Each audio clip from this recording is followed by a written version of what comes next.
नमस्कार साथियों, मेरा नाम है विकास और मैं स्वागत करता हूं साथी आपका एक और नई वीडियो में। आज की इस नई वीडियो में बात करने वाले हैं, यहाँ पे हमारे सामने क्वेश्चन दे रखा है एक्सरसाइज 1.2 है, क्लास 10th मैथ्स का चैप्टर नंबर 1 है, यानी जो आपका रियल नंबर है उसके बारे में बात करने वाले हैं। तो यहाँ पे दे रखा आपको कि सिद्ध करो कि 3 + 2√5 एक अपरिमेय संख्या है। इसको हम सिद्ध करके बताएंगे आपको कि ये अपरिमेय संख्या कैसी होती है। तो सबसे पहले हमने आपको क्वेश्चन बताया था, इससे पहले वाले वीडियो में हमने क्वेश्चन किया था, उस वीडियो को आप लाकर जरूर देखिएगा और उसमें डिस्क्रिप्शन के अंदर एक लिंक आपको दिया गया है, उस वीडियो को भी आप लोग जाकर जरूर देखना साथी। तो इस क्वेश्चन के बारे में बात करेंगे, इसको कैसे करने वाले हैं। यहाँ पे पहले आप लिखेंगे कि जो आपके पास में मान लेंगे, यहाँ पे जो संख्या दे रखी है वो क्या है कि माना 3 + 2√5 एक क्या है परिमेय संख्या होती है। तो यानी इसको मान लिया कि एक हमारे पास में क्या है परिमेय संख्या ये होती है।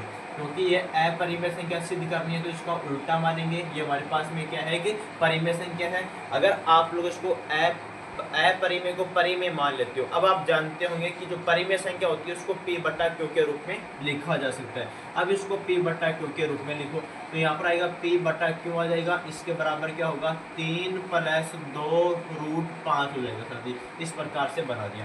अब जो 3 इधर दे रखा है उसको इधर ले आओ, यहाँ पर क्या बन जाएगा कि P/Q यहाँ पर आएगा -3 बराबर क्या होगा कि 2√5 हो गया। अब साथी आपके पास में इधर 2 दे रखे हैं, इस 2 को इधर ले आओ तो ये इधर गुणा में नीचे भाग में आ जाएगा।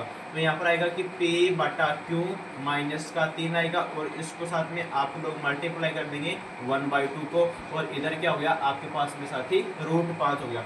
अब आप लोग इस टर्म को ध्यान से देखेंगे, यहाँ पर आपको क्या नजर आ रहा है। सबसे पहले तो यहाँ पे आपके सामने जो क्या है कि P तथा Q है वो दो क्या है पूर्णांक है। तो यहाँ पे लिख देना कि P तथा Q दोनों क्या है पूर्णांक संख्याएं हैं, दोनों पूर्णांक संख्या है। अर्थात क्या बोल सकते हैं, दोनों जो पूर्णांक संख्याएं हैं वो दोनों सहअभाज्य संख्याएं हैं जिनका HCF क्या आना चाहिए, 1 आना चाहिए। तो यहाँ पर आप लोग लिख दो कि जो HCF होगा किसका, P का और Q का, उन दोनों का 1 आना चाहिए। अगर कोई दो सहअभाज्य संख्याएं होती हैं उन दोनों का HCF होता है महत्तम समापवर्ती वो 1 आना चाहिए। अब आप लोग यहाँ पर देख सकते हैं कि साथी 1/2 है वो क्या है अंश बटे हर के रूप में इसको लिखा गया है, तो ये परिमेय संख्या होती है। तो अगर ये परिमेय संख्या है तो ये भी क्या है P/Q है, आपके सामने क्या एक पूर्णांक है, यहाँ पे -3 हो रहा, तो ये भी क्या एक परिमेय संख्या साथी।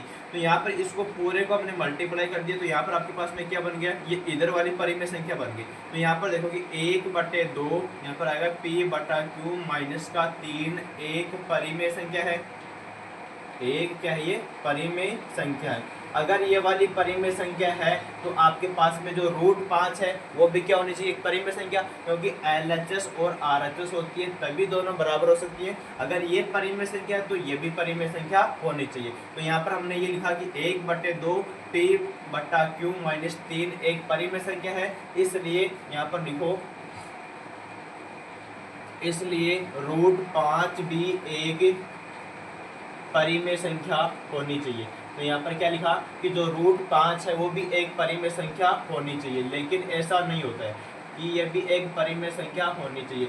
अगर आपको पता है कि अगर ये परिमेय संख्या इधर वाली पूरी है और ये भी परिमेय संख्या हो जाए तो प्रसंक्षित हो जाएगा, लेकिन यहाँ पे उल्टा होता है, क्योंकि हमने जितनी भी संख्या आपके पास में पढ़ाया है कि रूट में जितनी भी संख्या होती हैं वो सारी की सारी कैसे होती है, अपरिमेय संख्या होती है। तो यहाँ पर क्या लिखोगे कि √5 भी एक परिमेय संख्या होती है जो कि होती नहीं है। तो यहाँ पर लिखो कि जो कि होती नहीं है, क्योंकि जो आपके पास में √5 है वो तो एक अपरिमेय संख्या होती है। यहाँ पर क्या लिखना है, क्योंकि √5 तो एक अपरिमेय संख्या, यहाँ पर लिखना है कि √5 एक क्या होती है, अपरिमेय संख्या होती है।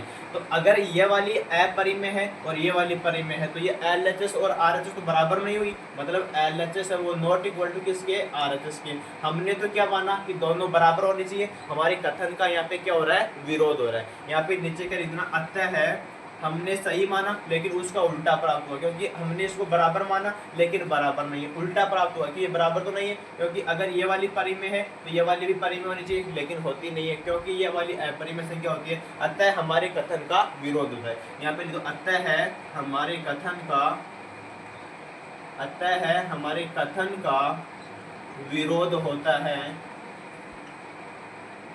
क्या होता है? हमारे कथन का विरोध होता है। इसके नीचे लिख देना, क्योंकि अतः हमारे पास में 3 + 2√5 है, एक